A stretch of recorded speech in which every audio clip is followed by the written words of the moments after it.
Hello and welcome to this network education video. My name is Russell DeLong and this is the 5G core architecture overview. The 5G core is not a technology that exists today outside of white papers, so we're a bit ahead of the game here, but enough has been written on it for us to have something to talk about. It's prone to change given its infancy, but if you're looking to understand what 5G in the wireless industry is going to mean for the core network, that's really what we're targeting in this presentation. So I'm going to start with highlights of the EPC's deficiencies. So EPC is the Evolved Packet Core, the previous architecture, and the reason for that is because with any new technology, the question is always, what is the innovation? And I think it's going to help by going over stuff about the Evolved Packet Core that didn't age particularly well, or that we don't particularly like, or at least that we can see that there could be a way to do it better. And you're going to see that of these examples I'm going to bring up, the 5G core is really going to target and improve upon these. Next, fair warning, there is going to be a fair amount of new terminology and new acronyms in particular in this presentation. It's unavoidable. A new architecture is always going to bring in its own terms. That is true of the 5G core. It's not too bad. We're going to go through it. Overview of key components of the 5G core and the 5G system, that is 5GC and 5GS. And that is the same distinction that the wireless industry drew in the Evolved Packet Core. So in the previous architecture, we had the EPC, which was the core network specifically, and the EPS, which was the end-to-end service architecture. The same is true in the terminology of the 5G core. So 5GC is core, 5GS is end-to-end service architecture. And we're going to be going over the 5G service-based architecture, or the SBA, which is kind of a different way of thinking about how systems talk to each other. And it is quite useful, I will say. So we're gonna talk about that new architecture, the SBA. So to start with the Evolved Packet Core's problems, this is the Evolved Packet system here, and kind of the bare bones drawing of the EPS, and the core is really these four components. If you are not familiar with this diagram, I would encourage you to stop really this video, because I'm going to be constantly drawing comparisons between this and the new architecture. And read up on the EPC. I have a few videos on YouTube as well specific to the EPC that goes over what these systems are. But you really do need to understand the Evolved Packet Core, at least for this video, because my way of presenting the 5G core is very much to draw the comparisons. But the Evolved Packet Core is these four systems. And the first problem I wanted to focus on here is problem one, too many protocols. So this is just an example of an MME. You could draw similar for the other functions, but it's just, rather than having one signaling protocol that does signaling well once, what we've kind of ended up with the Evolved Packet system is every new system that gets introduced, or every new interface that's needed between two new systems, it always seems to introduce its own signaling protocol. So SLSAP exists only between an MME and an SMLC. The SGSAP is a signaling protocol that exists only between an MME and a VLR. When really, when you think about what a signaling protocol is, it's just an application that conveys attributes and values between two systems. That's all. So if you have a protocol that can do that and do it well with bells and whistles, features like the ability to route at an application level, and the ability to maintain state machines and sessions as needed between systems, that's really all that a signaling protocol needs to do. So if you have it done once, and you have it done once very well, you can leverage that across all the 3GPP interfaces that we have for signaling and get rid of this unfortunate trend that we've ended up with, where every new application ends up being its own signaling protocol. That helps us in a bunch of ways. If we reduce the count of signaling protocols, that reduces what a new software developer would need to develop if they're going to build an MME from scratch to compete in that market. That reduces operational complexity for operators who need to support an MME, because that means you don't need to be proficient in such a great number of signaling protocols. If you know the one signaling protocol that you're using for all signaling, it's operationally much easier, much simpler. So it just kind of helps everybody when we have fewer signaling protocols as opposed to more, and that is definitely what the 5G core is going to move towards. Second is closed APIs. So now, even though the way these systems communicate to each other is standardized, the way that an MME will query for subscriber data of an HSS is standardized, for example, but the way that an operator would ask something like, what tell me about the sessions that this subscriber has, this UE has on this MME, or tell me about all the PDN connections on this P gateway. And how you achieve that right now in the Evolved Packet System is all based on the particular vendor of the particular system that you're talking about. Different vendors are going to have different user interfaces and different APIs supported in their platforms to get that kind of data. But there's a movement towards open APIs, and with an open API that's standardized by 3GPP, you can have it, and the 5G core does have it, that rather than this per vendor approach, you have a single way to get data, to request changes for data, to subscribe for changes, to be notified of changes to data. All of that's going to be standardized with an exposed open API that's going to make these a lot easier to manage. It scales better, it supports multi-vendor environments much more easily, but closed APIs, you need a certain skill set and proficiency in every single vendor, every single vendor's platform that you have. And then from an integration perspective, if you get, say, an analytics system that's gonna grab data from vendor 1, vendor 2, vendor 3, and all of their subscriber data, then you need all of a sudden for that analytic function to support all these different vendors. It becomes much more complicated, but with an open API and a standard way to get standardized types of information from all of these systems becomes much easier all around, and that is something that's being moved toward for 5G core. But Evolved Packet Core, again, things we don't like about it, they're all closed APIs. The third problem, gateway selection is inflexible. So this drawing, every color here illustrates a network topology that you might potentially want, but for all these X's, they're topologies that you can't have. So architecturally, it is required that you always have exactly two and only two GTP speaking gateways between a user and a destination network. That is the UE and the PDN, Packet Data Network. So a scenario where you've got 3 gateways, the orange here, that's not possible. If you ever needed or wanted to extend a third gateway, architecturally, the Evolved Packet Core does not have a possibility of 3 gateways. It's an S gateway talking to a P gateway always. The second one here, it's invalid because you've got 2 S gateways for the same UE. So you can have 2 S gateways, but always for different users. You can't have 2 S gateways for 2 different IP sessions for a single subscriber at a single point in time. You may, for whatever reason, want to at some point, but architecturally that's not possible. The third is probably the most practical. So if you just want 1 gateway, if you've got a small deployment and you want 1 subscriber to 1 gateway to reach the internet, again, this is not physical, this is logical architecture. Logically, you must have an S gateway and a P gateway. There's this forced dichotomy of the gateway which serves the access, that is the S gateway, and the gateway which serves the destination, that is the P gateway, and they must always both exist for any data session in the Evolved Packet System. So the green at the bottom is the only valid scenario. Even if you only wanted 1 gateway, you would logically have to have 2 in terms of the architecture in order for the service to work. That is so logical architecture, the pink, is invalid. My point in this picture is really just that the Evolved Packet Core pigeonholes you a bit in terms of how you can manage gateways and how you can manage different roaming scenarios, where the 5G core is going to kind of rethink this. Specifically, they're going to get rid of the concept of a serving gateway and a packet data network gateway and just have the generic concept of a gateway, or a user plane function they'll call it, and have no limit on how many user plane functions can be invoked. As few as 1, as many as, well, you can kind of just n number. So 3 gateways would be possible. All of these would basically be possible for the most part, except for the multiple S gateways in the 5G core. So session management, this is a difficult thing to illustrate visually.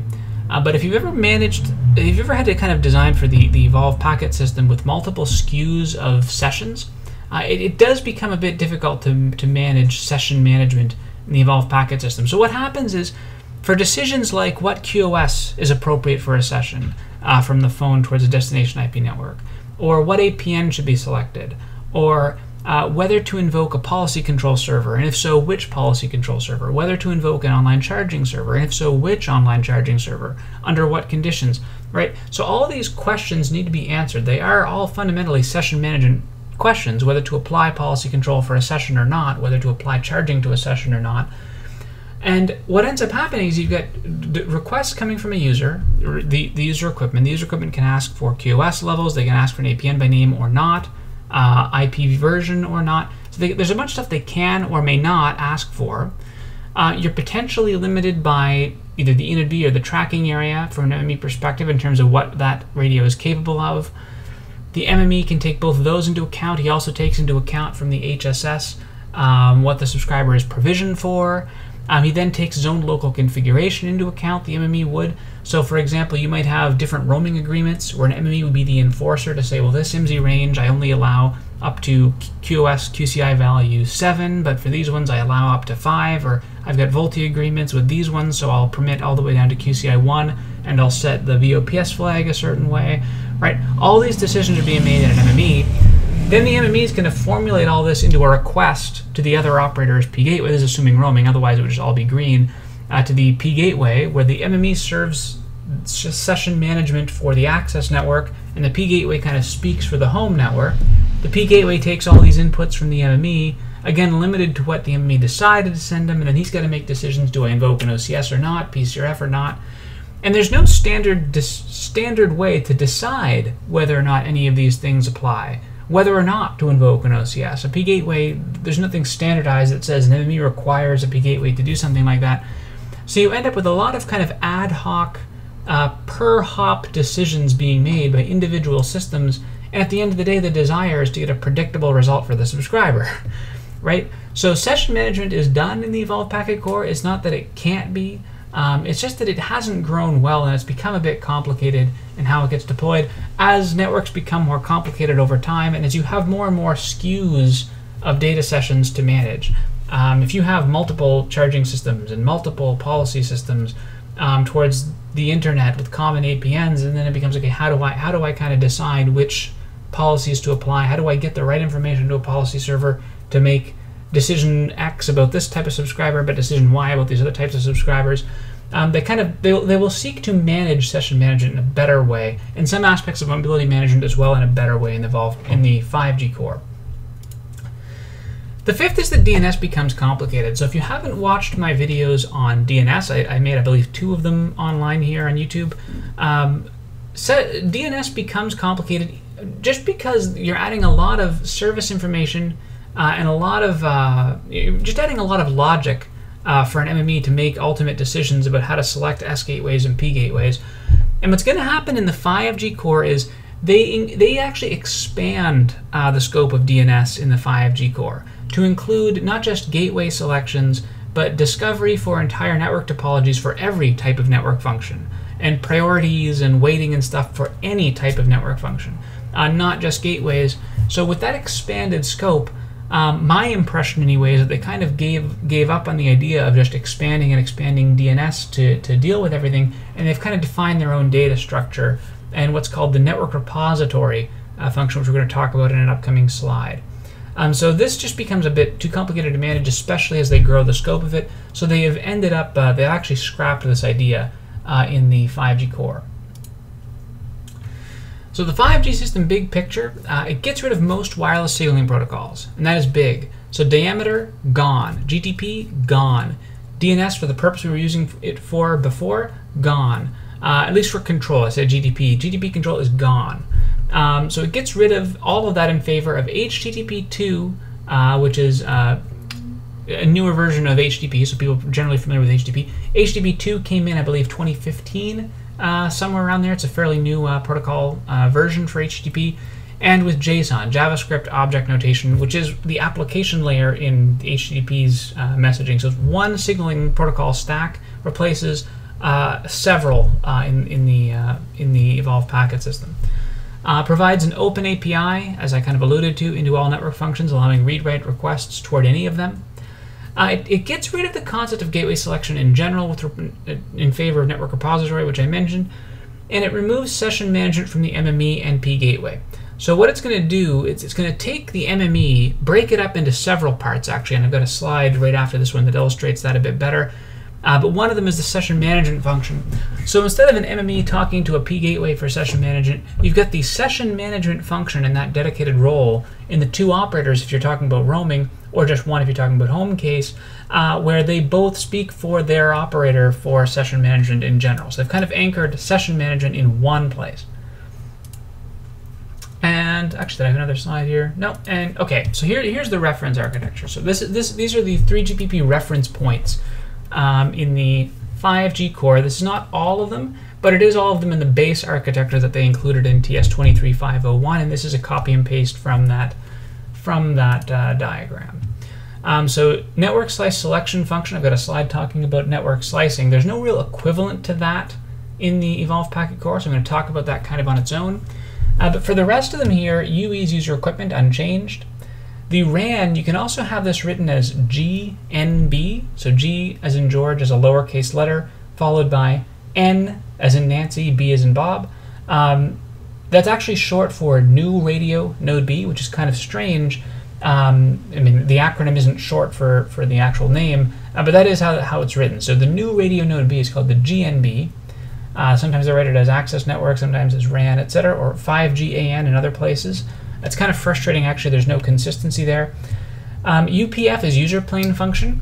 So what they've done is they've taken the S gateway and the P gateway, they've taken them as just the idea of a packet forwarding gateway called the user plane function, and had n number of them. So this N9 interface, you could have multiple UPFs as needed, where they signal to the control part, which is the session management function, which is really the control part of a P gateway, the control part of an S gateway, and the control part of an MME for session management, all rolled into one. So they took a part of all three of those and put them into session management function. DN is data network, which is equivalent to a PDN, packet data network. Actually, you know what? Let's do this. Let's skip ahead to just a direct comparison of the two. It's probably easier. So this bottom one I drew myself. The top one is from 3GPP. This is kind of all the equivalent blocks to what's in the picture above. So I'll draw it this way here. So the user plane function is taking the user plane part of the S gateway. I'll draw just half of it because there's a control part to S and P gateways and there's a user plane part. The user plane part is really what they're taking here. And I'll draw all the equivalents. So I'll take orange and draw out the user plane, sorry, the control part. So the S gateway, the P gateway, their control parts, as well as the session management part of the MME, that all becomes the SMF. That's actually, that orange isn't great contrast with, I'll do better for the rest of them anyway. Here, and the session management part of the AMF. Oh, what am I doing? There we go. Okay, so RAN, really GNB equivalent to eNode B, right? Data network is equivalent to packet data network. They just dropped the P, right? If you see that comparison. They just dropped the letter R from PCRF. So PCF was the artist formerly known as the PCRF. AF they haven't changed. UDM is equivalent to HSS now, so I'll do that. UDM, HSS. And the MME, the mobility and access part of it, is going to be like this. So really, the rest of the MME is going to be moved to the AMF for the access and mobility management, but also to the AUSF for the authentication piece. What they've done is they've abstracted that which is the security anchor for a subscriber, the AUSF, from that which is the mobility management anchor for the subscriber, which is now the AMF. Whereas previously the MME kind of played both roles, where you'd exchange security info between MMEs over an S10 interface. So they've kind of removed authentication apart from the MME and put the MME as just the access and mobility management function. All right, so that is basically the equivalent. You'll notice I hadn't put the letters at the bottom for this self-drawn Evolve packet system drawing. The reason for that is because, honestly, if you don't know the Evolve Packet Systems interface numbers, there's not a whole lot of point in trying to memorize the mappings between what will be, say, S1 MME, between an ENID-B and an MME as being equivalent to an N2 interface. They aren't all apples to apples. I don't think that's going to be a very useful exercise. But if you are already familiar with the Evolve Packet System, most of those numbers are intuitive anyway. So N7 you can see between that which was the P gateway and that which was the PCRF, that's going to be the equivalent to a GX interface. N5 is going to be equivalent to an RX interface. N15 is actually something proprietary, or certainly something new, which I'm going to talk about in the policy control slide. But you get the idea. So this is the basic mapping of the equivalent terms between the two. And most likely, frankly speaking, of vendors are probably going to be mapping pretty much their old products that were the below to pretty much the new products that are the above. Now this next slide, I already drew my color here. So this next slide, this is the service-based architecture, and you're going to notice that this is most of the same names as what I had in the picture above for the reference point diagrams, where what they've done is this is the same network but drawn in a different light. So for example, you'll see in the reference point diagram there's an interface between the AMF and the SMF called N11. Well, N11, what it is, it's an HTTP2 request to the HTTP2 interface of the SMF. And so HTTP2 interfaces have their own name, which is just the letter N followed by the network function name. So the N SMF interface on the SMF. So you can think of it, rather than thinking of it in the traditional telecom way of systems with lines between them, think of it in terms of a network.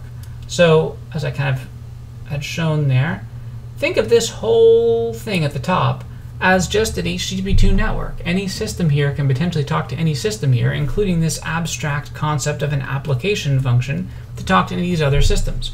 So there's a standard way to request of an AMF, of whatever information that you're going to request, rather than having it oriented all on what the particular source is, what the particular destination is for a particular type of request. It's all oriented on an interface and what requests can come into that interface. So it's a service-based architecture, and anytime you see, by convention in the 5G core, anytime you see the letter N in capital followed by a lowercase series of letters, that series of letters is the name of the network function, rather than having N with a number. You'll also see at the bottom of the SBA that the RAN-related interfaces are kind of not part of the SBA. These, like N1, N2, N3, these are not HTTP2 interfaces. N3 is part of the user plane, as is N6. But the RAN in particular was kind of the odd man out and is not going to support HTTP2, at least at the time of this presentation, where it's not really part of this otherwise core-specific service-based architecture. All right. So the service-based architecture, we're using HTTP2 protocol to replace all the EPC protocols. So GTP control, DNS, diameter, these are all going away in favor of one signaling protocol stack, HTTP2. One common interface for a network function to be supported in any type of request for that network function. I think I actually talked about most of this already in the previous slide. Provides for common procedures and session state machine logic across all. Yeah, so basically you do signaling protocol write once, rather than having 5 or 6 different signaling protocols, where they each have their own advantages. Provides for TLS encryption optionally. Now, just a fine point on this, the original HTTP2 RFC, it defined 2 methods. You can have what they call H2C, which is clear text, and H2, which is encrypted. What happened, though, from a practical perspective in the IT industry is browser vendors didn't support, or just kind of refused actually to support clear text in favor of TLS, and that forced the web space to basically use TLS for everything that uses HTTP2. So it's not technically true that HTTP2 requires encryption, but from a practical perspective in terms of what's out there in the web browser space, all HTTP2 implementations do require encryption. And uses application type JSON within HTTP2. JSON, again, JavaScript object notation, and that's just the structure in which you would convey attributes and values and messages. And here you see that this picture is a little bit misleading, but basically I've taken all 6 of these, and you can actually add more. signaling protocols that existed in the Evolved Packet Core, and they are all being replaced with this single stack. So you see 6 blocks to 6 blocks, but really it's 6 protocols being replaced with one protocol stack. So IP, TCP, TLS, optionally, technically optional, HTTP2 and JSON. This one stack is going to replace these 6 other stacks and more. So you have a significant reduction in protocol count. And this is just the 3GPP picture of the same thing. This is the way it's written right now for HTTP2 concepts. Still officially in 3GPP, dotted line around TLS. But again, open question in terms of practical vendor deployments, if vendors are going to deploy or even recommend deploying with TLS or without. One possibility that I see is that you could end up with unencrypted within a network and then encrypted between networks. You could also end up with the current web model, which is just everything uses TLS. Supports multi-stream applications. These are some highlights about HTTP2 as a protocol. To contrast, and this is mostly, I should say, I wrote this mostly to contrast it with HTTP. So it supports multi-streaming over TCP, so it's not vulnerable to what's called header blocking or line header blocking in HTTP. So HTTP had a limit on how many requests could be in wait before getting responses, before new requests could be made. Well, with multi-streaming, HTTP2 doesn't really have that problem. It basically takes a lot of SCTP concepts, actually, which is a transport layer protocol, and kind of applies them to HTTP. Supports preemptive data pushes. So, I mean, there's some web use cases for this, but I'll be curious if the telecom industry makes too much use of that. But basically, you can have one request and an answer where the answer gives you both the answer to what was being asked and the answer to what might be being asked in the next question.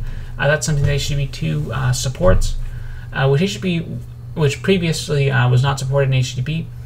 It's widely supported in the IT industry. I can't underscore this third point enough. This is actually one of the biggest changes, is that we're moving away from niche signaling protocols that are specific to the telecom domain to a protocol that is widely supported in the IT industry today and has a significant development base. So web developers around the world are going to support HTTP and HTTP2 and JSON and work with them regularly, where you have readily available, free, basically, downloadable appliance servers that you can get that support all of these protocol stacks. And I can say on this last point at the bottom here, I literally, within the course of an hour or so, I was able to take the 3GPP schema for an example network function, a JSON schema, copy it, paste it directly into an open JSON server schema load with an HTTP2 Apache install, and get to a point where I could actually do working GET requests to a working network function in the 5G core. And I was actually able to get it to a functional network function that could actually take real requests and give real answers, where all that was remaining is just to define the application level intelligence under the hood. But to get the actual protocol stacks working, very, very little effort now compared to before, and that effort is shared with huge potential for synergy with the rest of the IT industry that we're moving toward with this move to HTTP2. So the network repository function concept, this is replacing DNS essentially. Or I should say, this is replacing DNS for gateway selection, essentially for the 5G core. So network functions register themselves with their services and IP information in a data store called the NRF.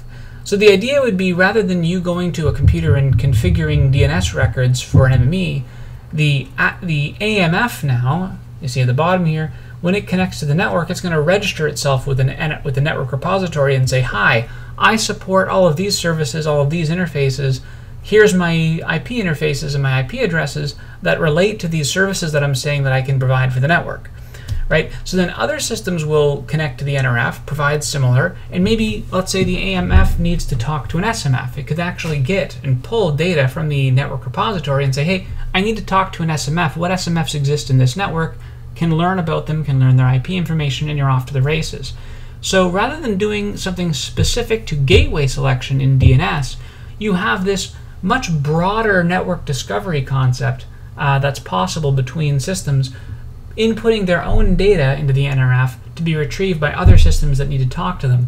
You reduce the number of places where data needs to be defined. You reduce the potential for human error. and you increase the scope of what can be learned and what can be done really between systems in the core by replacing DNS with this repository concept. So I'm actually quite excited about it.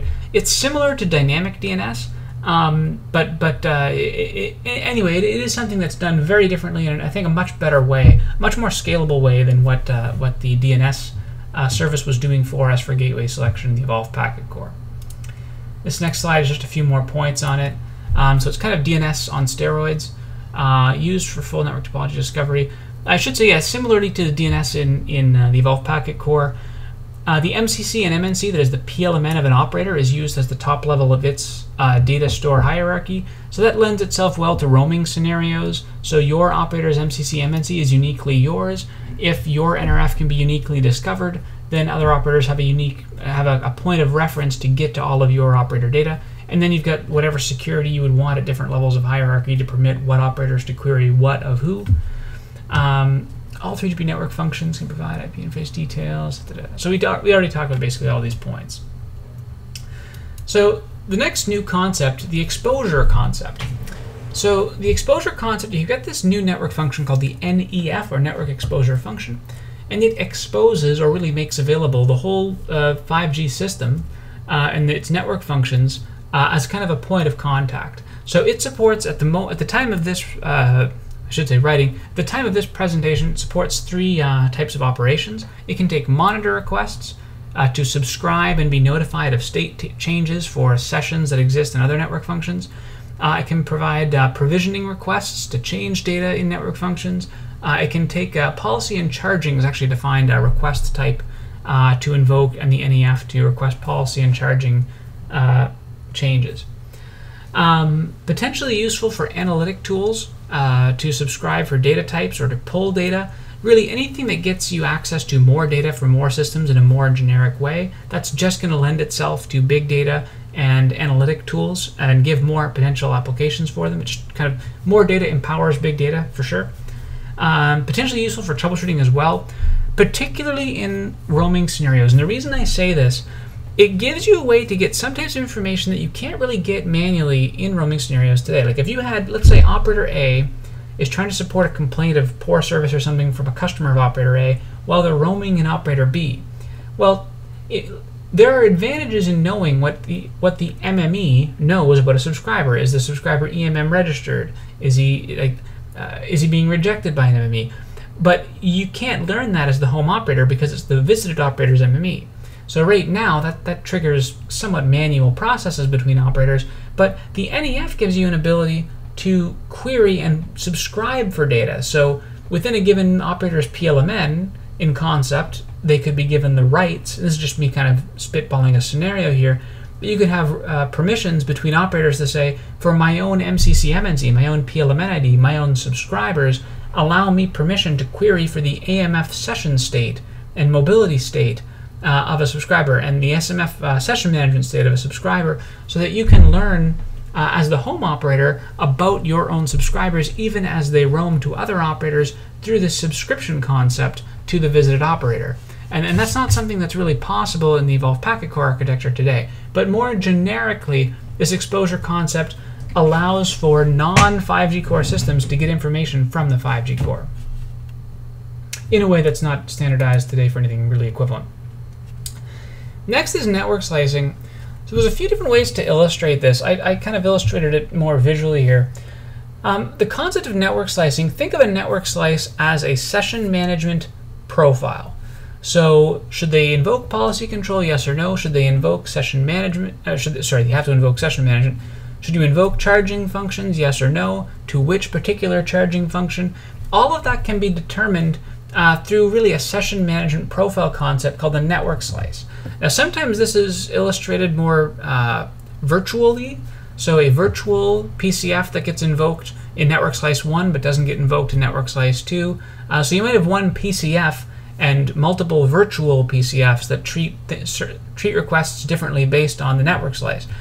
To me, that's really just the concept of having a profile for policy control. And you don't necessarily need to have multiple physical boxes or even necessarily multiple virtual boxes, like a virtual SMF, to handle different requests without knowledge of the others. It could essentially be just the network slice is a profile ID, and that maps to all the logic that we want to provide for a subscriber. With this, you have network slice selection function, which determines what network slice is appropriate.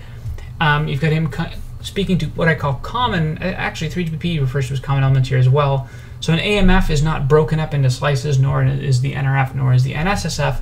But the session management function can have different logic for different types of subscribers, as can the policy control function and the charging function, and they can go potentially to different user plane functions based on being part of different network slices.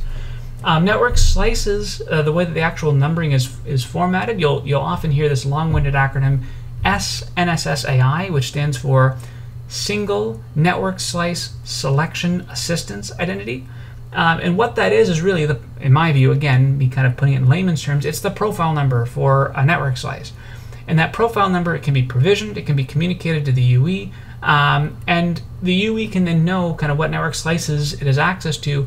And it's written in a granular way. So if you relate this to a roaming scenario, you can have it so that the first part of the network slice is kind of a common format, so you know the difference between treat it like internet, or treat it like IoT, or treat it like X, right? So the first part kind of defines the service profile that you would want at a visited network level, and then you have a more granular field for more home operator specific kind of specialty pieces. So typically you don't have, for example, policy control in the visited network that's always in the home network.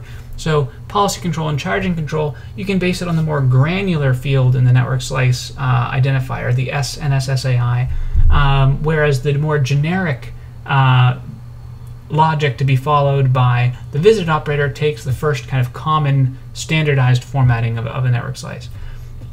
Anyway, for now, just know that network slicing is a thing. It's a bit prone to, it's one of the areas that's a bit more prone to change, is my impression from the specs. There's a few TRs already kind of, how do we deal with the problem of this? How do we deal with the problem of that? So it's something that I think the details of may change a bit over time, but just high level, it's just the idea of taking a single network and logically dividing it into slices of network to provide for different subscribers. And really, to me, again, it's just a service profile, is how I really think of it. RAN considerations. So I've got two slides on RAN considerations.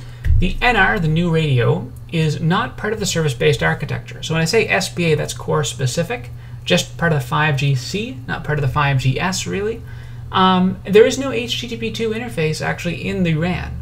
I'll also note it is the only part of the whole system that preserves the SCTP transport protocol for OSI layer 4. Everything else moved to TCP as part of the HTTP2 stack, but the access network, including the access network towards the AMF, it includes SCTP transport protocol, not TCP. It's the one exception really to the whole architecture that uses SCTP.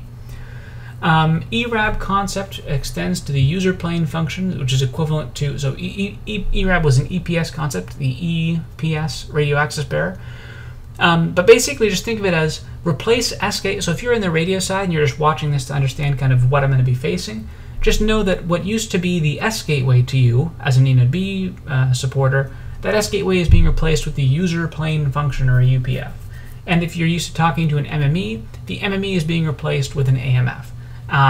And so the S1 interface is basically replaced with N3 in the case of user plane, and you've got the N, I believe, 2 interface, I'll show here, N2, which is towards what used to be towards an MME, it's now towards the AMF.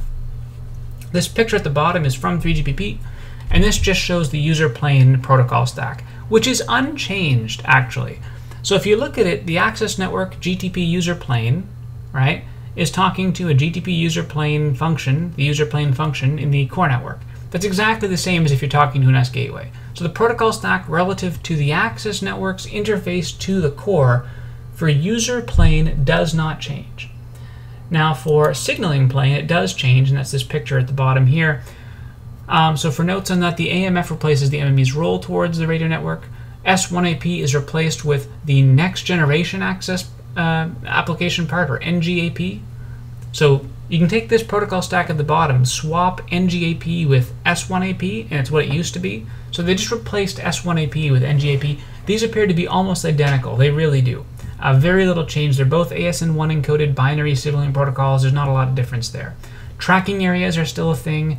There are some subtle differences in mobility management. I decided to refrain from making that in this video because that could be an entire video in itself, is the NAS spec and mobility management.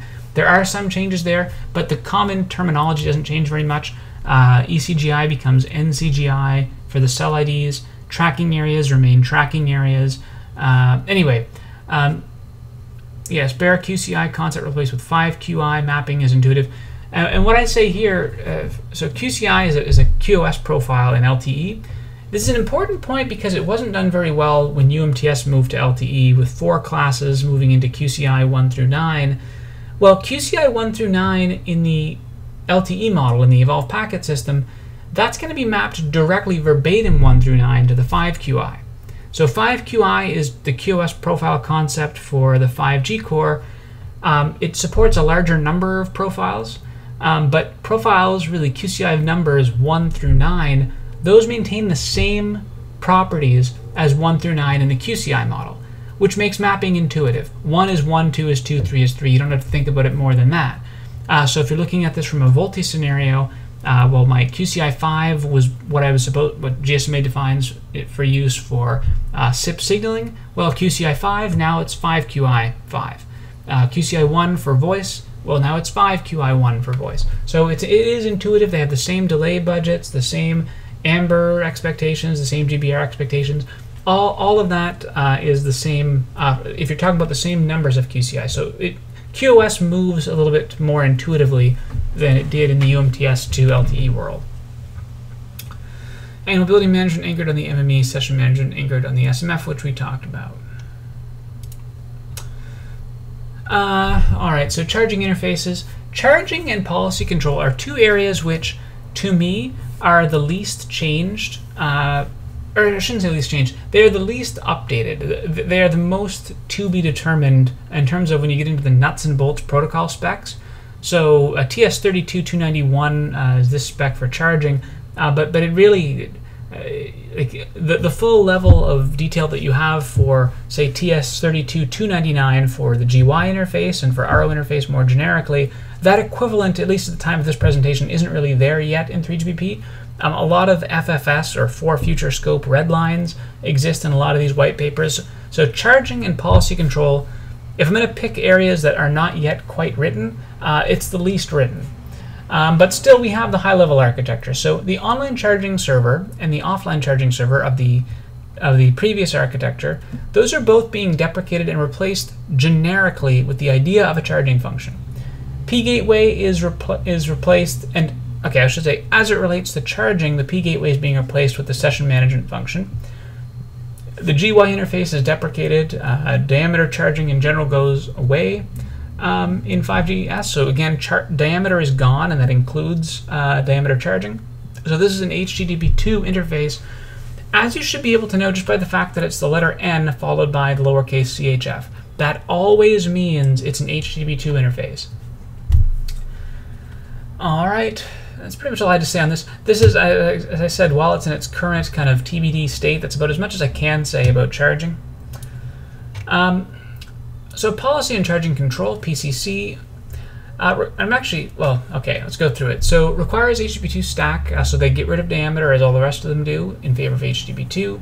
The policy control function is going to be HTTP2, so that is actually something to keep in mind. If you're looking at all these network functions and trying to figure out what you need to do or add or change about your existing network functions to support this architecture, PCF is one of those things that would need to support HTTP2.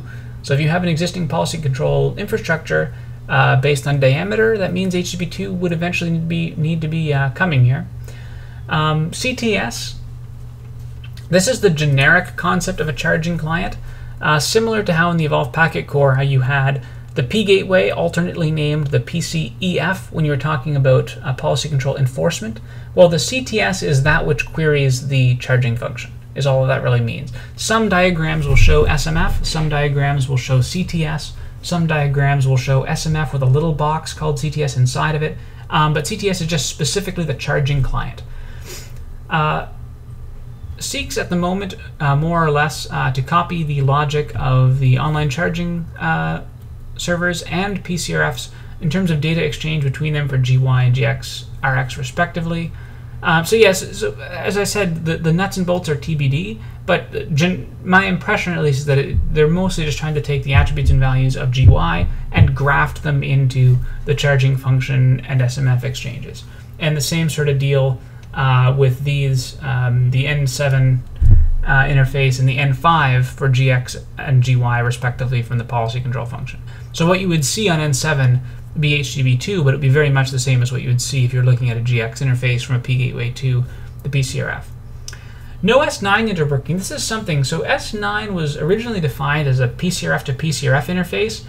3GPP actually in their TS described it as not really deployed. No known deployment, I think was the exact wording of S9. So they've kind of not even bothered to try to work out an interworking between S9 and the HTTP2 equivalent. So S9 is basically deprecated at this point. One or more TBD of the 5G core submodules at the moment. Oh yeah, I kind of already talked about that. June 2018, by the way, was when 3GPP's Release 15 Stage 3 was published. That's the reference there. And this architecture, to take a look at it, that's the current policy control architecture in TS29510. If I hadn't mentioned already, if you're trying to navigate the white papers, I would recommend that you read some of them, especially the architecture specs. TS23.5XX, anything that starts with 5 in the 23 series, that's the 5G core architecture specs. 29.5XX, especially the beginning of them, that's basically where they're organizing the 5G core protocol specs. So 29.510, that's a protocol spec. 29.510 would be, in this case, policy control protocol spec. So kind of an equivalent to TS 29.212. Would be 29.510 in the HTTP2 context rather than the diameter context. So roaming service considerations. So HTTP2 aware security function is defined by 3GPP, the SEP, and it acts as an entrance point into the PLMN's 5G network, basically. So NRF to NRF traffic, which I had drawn earlier, is just a direct line between the two operator NRFs. Realistically, you'd be going through a security gateway to do that, most likely. Yeah, excuse me. Which would be the SEP. And it does actually draw an important question here. Most likely, most operators would have some diameter routing infrastructure for roaming for the in LTE, where that role is really, when they replace it with HTTP2, it does beg the question of how you do routing of HTTP messages. The concept of an HTTP2 anchor or HTTP proxy, I mean, HTTP proxies exist. That concept is likely what you'd be looking at. So third point, network function to NEF traffic used for exposing the network resources, we mentioned. With use of GTP user plane, the user plane basically doesn't change between operators. So the fact that it's just a GTP-U packet containing an IP packet between two user plane functions, well, the difference between sending that between two user plane functions and a user plane function and a P gateway or a P gateway and S gateway, it's exactly the same thing. It really hasn't changed, the user plane that is, even since the GPRS core. They also use GTP user plane. The last point here, DNS enhancements. So if you look at TS29303, which is the DNS spec for gateway selection in the Evolve packet core, they are actually adding user plane function service information in the DNS records for the Evolve packet core specifically. So that is something you may need to look at if you're looking at deploying 5G core or looking at 5G roaming. Definitely read 29303, at least the amendments that relate to the user plane function service and how it needs to be advertised between operators to allow for that. So this is kind of a rough, kind of a cheat sheet, I guess you could call it, for some of the equivalent terms if you're reading through the NAS spec especially. Some of the terms that are being used for equivalents in the Evolve packet core. So permanent equipment identifier, you're going to see PEI referred to a lot in the NAS specs, and that's really essentially just think IMEI in your head when you see PEI. GPSI, Global Public Subscriber Identity, that is essentially an MSI-SDN. It's very much like the public IMPU that was being used in the IMS world that pretty much always just meant an MSI-SDN. It's kind of like, they kind of write these things more generically than their practical use cases will ever be. But for all intents and purposes, PEI is IMEI, GPSI, just think MSI-SDN. SUPI and SUKI, this stands for subscriber user permanent identifier and concealed identifier. Think of these as equivalent. Okay, there's some nuance to that. I'd encourage you to read the NASPEC on, but essentially think of those as equivalent to an IMSI. These are not, like if you're thinking concealed, maybe that's the temporary identifier. Not quite. So the GUTI also exists. Globally unique temporary identifier. There is the 5G GUTI, which basically breaks down the same kind of way that an MME-derived GUTI derived in the 5G core. The AMF has a couple ID fields similar to an MME pool ID and so on that you use to break down this idea of a globally unique temporary identifier for a subscriber. I'd encourage you to read up on the NASPEC. Actually, as I said before, if I start getting too much into mobility management, that's definitely a topic on its own. Probably easily an hour of content there. So the NASPEC and the mobility management pieces are a bit more nuanced, but just as a cheat sheet reference for now, when you see SUPI and SUKI, just think IMSI. AMF for the most part maps to MME, as I said. SMF and user plane function kind of imperfectly maps to S gateway and P gateway. Actually, something to note here, the S gateway and P gateway in the Evolved Packet Core, the release 15 has actually changed a bit the EPC itself in this respect. So what it's doing is they've separated the control part of the S gateway from the user plane part of the S gateway, defined them as two different network functions and an interface between them, and they did the same with the P gateway. They broke its control part from its user plane part, so that the MME would talk to the control plane part of an S gateway over S11, which would talk to the control plane part of a P gateway over S5 control. But then you have these kind of southbound interfaces between the control part and the user plane part of both of the gateways, respectively, to talk to their packet forwarders. So they've actually changed that architecture a little bit just by standardizing the interfaces between the control and user plane parts of those two gateways. That is something to keep in mind. So UDM is equivalent to HSS. That's a pretty straight comparison. Charging function equivalent to OCS. I could also write OFCS there because it is taking both. The expectation is that a charging function should be able to support or not support both of those. So the role of online versus offline doesn't actually make itself a new function in this terminology. PCF, they just dropped the R for some reason. GBR flow, so they've dropped the default bearer, dedicated bearer dichotomy that existed in the Evolved Packet system. You now have basically non-GBR flows and GBR flows. If a flow has guaranteed bit rate, it's called a GBR flow, which was really the defining factor for dedicated bearers. PDU sessions are equivalent to the PDN connections in the Evolved Packet system. So that association and IP address state between a UE and a P gateway, that's now a PDU session as opposed to a PDN connection. DN is equivalent to packet, so they dropped the P, so instead of packet data network, it's now called a data network. There's actually a typo here, DDN, it should be DNN, data network name, as opposed to an access point name. So DNN, when you see that, it's just equivalent to an APN. Note, well, very similar to the above. Yeah, I kind of mentioned this before. Some of these comparisons are a bit simplified. Like when I add squigglies, it's for a reason. It's really like they're not exact equivalents. Some of these are really exact equivalents, but many of them have a bit of nuance.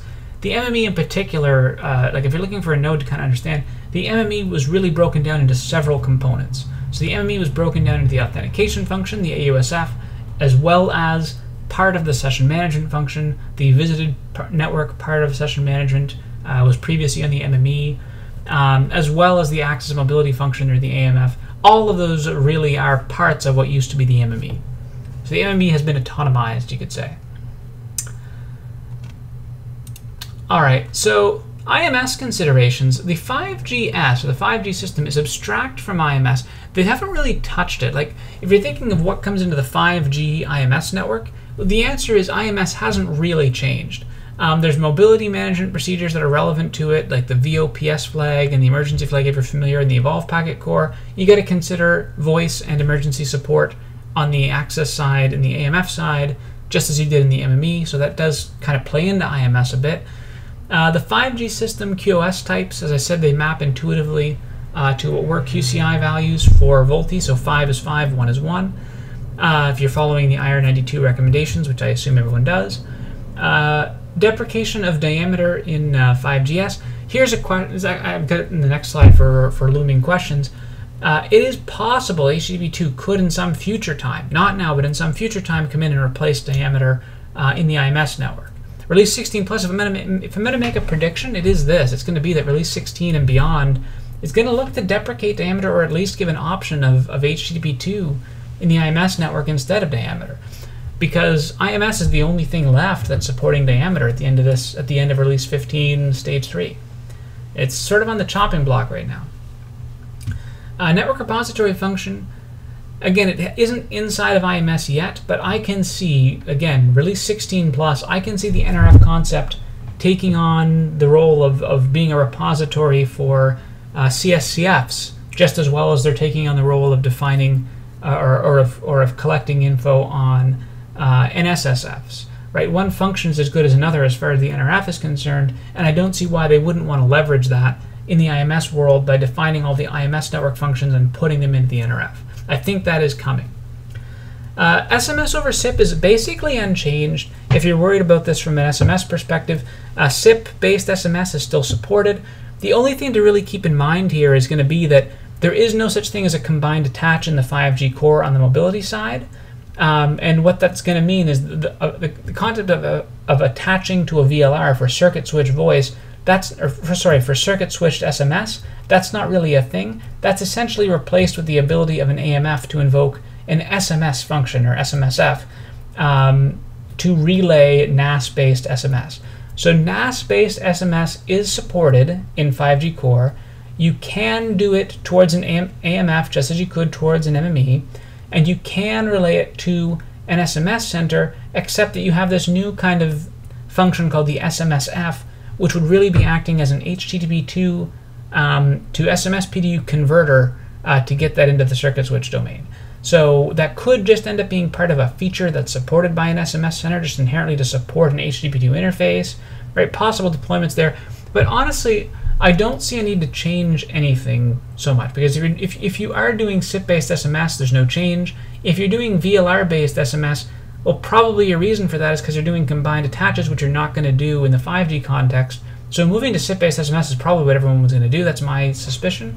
But otherwise, yes, there is a defined ability to do NAS-based SMS and to send it to the SMS center through this SMSF function. Location data changes to NCGI instead of ECGI. Only difference there is that NCGI is a longer cell ID number, so there's more bits to add a larger cell ID than the EPS cell global identity had. And that should be reflected in PANI. So in a SIP level, you have p-access network info as a SIP header, and that's going to obviously need to include cell data for the new type of location data as opposed to the old. So that's something to keep in mind. That's something to keep in mind from a charging perspective, from an IMS service support perspective. A lot of things care about location, and there is new location data. So some outstanding questions, most of these I already alluded to. Will Diameter deprecate in IMS? They're going to get rid of it in IMS. I think that's a looming question. HTTP2 and JSON, could they look to take on SIP and replace it in the telephony signaling space as opposed to just the service signaling space? I think that's possible. Probably less likely of the predictions that I'm going to make here.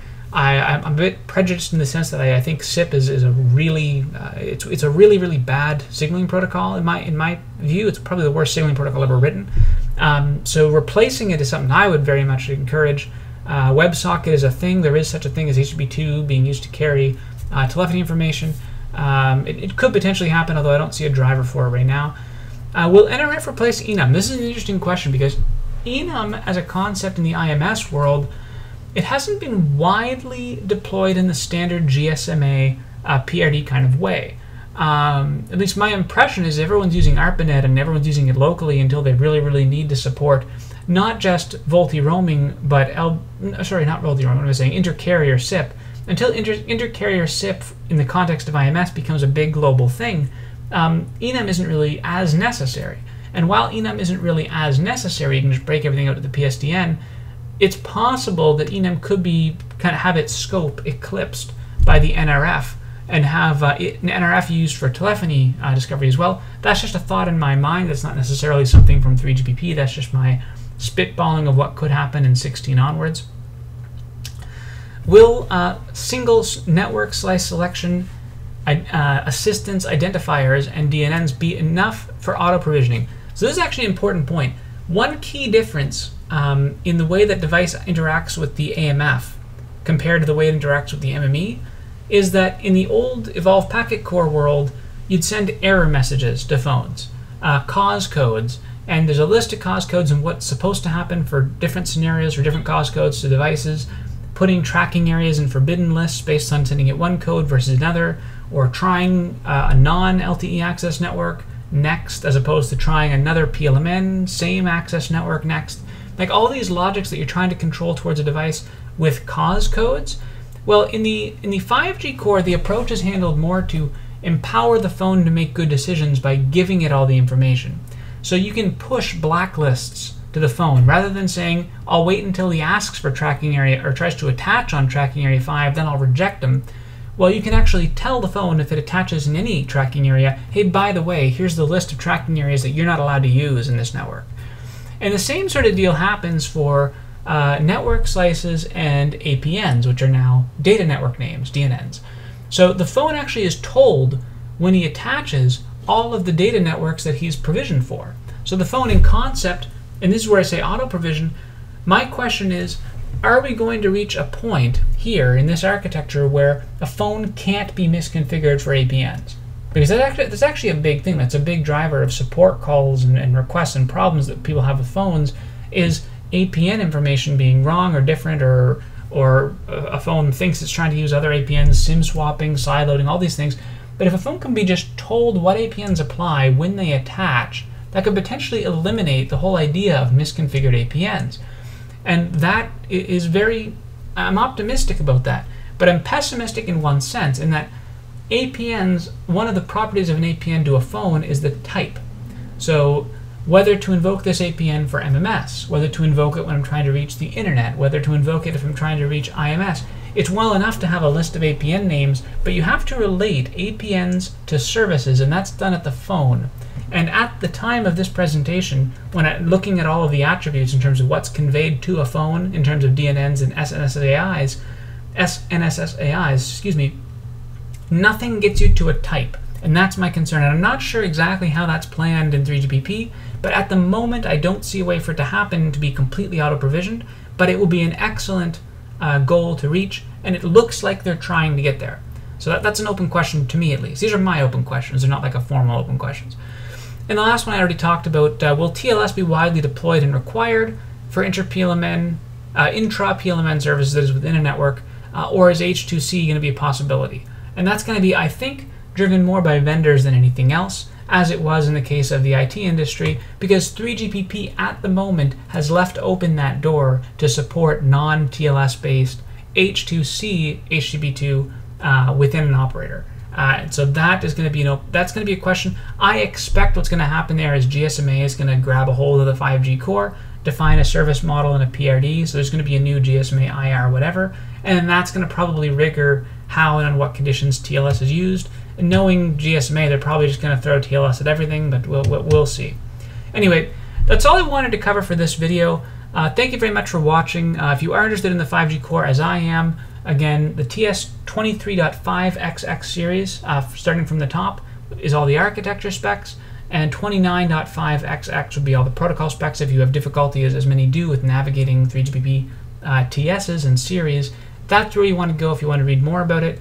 For now, I'm just kind of watching as they write the standards and waiting anxiously, as with any new technology in this field, when we'll start to actually see some implementations and kind of get our hands dirty with it. So thank you very much for watching this video. I hope it's been useful to you.